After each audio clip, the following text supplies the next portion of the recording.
सो बेटा यहाँ पे देखो आपको बहुत सारे प्लांट्स दिए हुए हैं, जैसे राइस प्लांट दिया हुआ है, कोरिएंडर प्लांट दिया हुआ है, तो सारे एक दूसरे से डिफरेंट है। जैसे ग्रेप वाइन जो है वो एक तरीके की बेल है जो किसी लकड़ी या किसी दीवार के सहारे आगे बढ़ती है। तो इस तरीके के बहुत सारे प्लांट्स हैं जो हम हमारे आसपास देख सकते हैं। So we will start with the chapter. Just look at this big plant. It is a tree.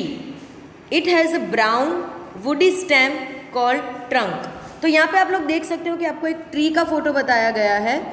वो ट्री बहुत बड़ा है। क्यों? क्योंकि वो बिग प्लांट इसलिए बोलते हैं क्योंकि वो बहुत बड़ा है, इसलिए इसको नाम दिया गया है ट्री, जो बहुत बड़ा होता है। It has a brown woody stem called trunk. Trunk मतलब इसका जो तना है, इसका जो स्टेम है वो बहुत ब्राउन कलर का, और वुडी मतलब बहुत ही घना होता है, तो इसलिए इसको ट्रंक बोला जाता है। It has many branches. बहुत सारी ब्रांचेस होती है इसके अंदर। And it lives for many years. ये बहुत सारे सालों तक रहता है जिंदा, इसलिए इसको बोला जाता है tree. Plants like banyan, peepal, neem and apple are also big plant and are called trees. जैसे banyan tree, peepal tree, neem tree, apple tree बहुत बड़े बड़े प्लांट होते हैं, इसलिए इनको ट्री बोला जाता है। जैसे कि हम नीम का पेड़ देखते हैं, पीपल का पेड़ देखते हैं, वो कितना बड़ा होता है, और उसके सामने अगर हम लोग एक रोज़ का छोटा सा पौधा देखेंगे, दोनों में कितना डिफरेंस है। तो इसलिए जो बहुत बड़ा प्लांट होता है उनको ट्री बोला जाता है। Now there is one more picture is given. This is a cotton plant. एक कॉटन प्लांट का फोटो दिया हुआ है। It is a shrub. Shrub means जिसका साइज़ ना तो ट्री जितना बड़ा है और जिसका साइज़ ना तो हर्ब जितना छोटा है। तो जो बीच की साइज़ के होते हैं उनको श्रब बोला जाता है। It is smaller than a tree. वो ट्री से छोटे होते हैं। It has a thin and woody stem. इसका स्टेम वुडी होता है, ब्राउन कलर का भी होता है और ग्रीन कलर का भी होता है, बट पतला होता है। Rose, basil, mehndi and hibiscus are shrub. तो आपको जो पास में ड्राइंग बताया है वो रोज़ का है। ओके, ये कॉटन प्लांट नहीं है जो यहाँ पे लिखा हुआ है। तो ये रोज़ का पौधा है। रोज़ हुआ, तुलसी का पौधा हुआ, मेहंदी का पौधा हुआ, ये सब जो है वो श्रब की कैटेगरी में आते हैं, जो ना तो बहुत बड़े होते हैं ना बहुत छोटे होते हैं। Then one more example is given. This is a rice plant. Rice plant का फोटो आपको दिया हुआ है। It is a herb. Herb का मतलब है जो बहुत छोटे छोटे होते हैं, जिनकी साइज़ करीबन जो सॉइल से उसकी साइज़ लगभग इतनी होती है। श्रब जो होते हैं वो लगभग अपनी हाइट के होते हैं, और ट्री जो होते हैं वो अपने से भी बहुत बड़े होते हैं। तो ये जो है ये हब है जो बहुत ही छोटे छोटे प्लांट होते हैं। And it has a thin and green stem. Green colour का स्टेम होता है, वुडी स्टेम नहीं होता है, और बहुत ही छोटा और बहुत ही पतला स्टेम होता है। It lives only for one season. और वो सिर्फ वन सीजन के लिए ही जिंदा रह पाते हैं, हाइएस्ट 2 to 3 months और 4 months।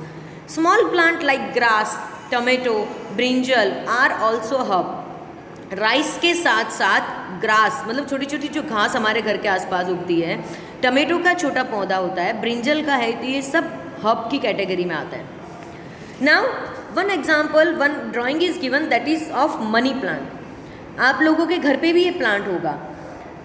S it has a week stem. इसका स्टेम जो है वो बहुत ही कमज़ोर होता है। It can not stand straight. Even ये है कि जिस तरीके से टमेटो का प्लांट है, तुलसी का पौधा है, तो उनका स्टेम सीधा खड़ा रह सकता है, बट ये जो पौधा है इसका स्टेम इतना वीक है कि उसका स्टेम सीधा खड़ा तक नहीं रह सकता।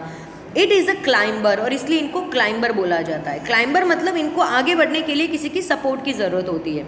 It needs some support such as a stick, frame और another plant to grow upward. उसको आगे बढ़ने के लिए किसी न किसी चीज़ का सपोर्ट का ज़रूरत रहता है, जैसे चाहे वो स्टिक हो मतलब लकड़ी हो, चाहे वो फ्रेम बना हुआ हो, चाहे दूसरा प्लांट हो, किसी भी तरीके से उसको बढ़ने के लिए सपोर्ट की ज़रूरत पड़ती है। और इसलिए अगर आप लोगों ने देखा हो तो हमारे घर पे अगर इस तरीके की क्लाइंबर्स है तो हम लोग उससे रस्सी बांध देते हैं और रस्सी को आगे किसी और जगह बांध देते हैं, तो वो रस्सी के सहारे वो क्लाइंबर जो है वो ऊपर चढ़ता रहता है।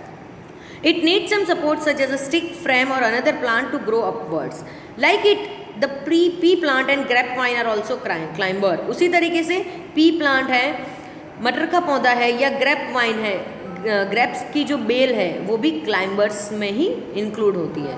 तो इसके अकॉर्डिंग आप ये चीज़ मैच कर सकते हो खुद से कि अब इसमें राइस प्लांट कौन सा है कोरिएंडर प्लांट कौन सा है, मैंगो ट्री कौन सा है और ग्रेप वाइन कौन सा है। ओके, तो आप अब अपनी तरीके से बुक का हेल्प लेके इन चारों प्लांट को मैच करने का ट्राई करना कि वो किसके साथ मैच होते हैं। So rest of the lesson we will study in next video, but तब तक आप लोग इस चैप्टर को अच्छे से पढ़िए, समझने का ट्राई कीजिए। हर्ब, श्रब और ट्री तीनों में क्या डिफरेंस है, तीनों के एग्जाम्पल क्या क्या है, ये आपको याद करना है। ओके।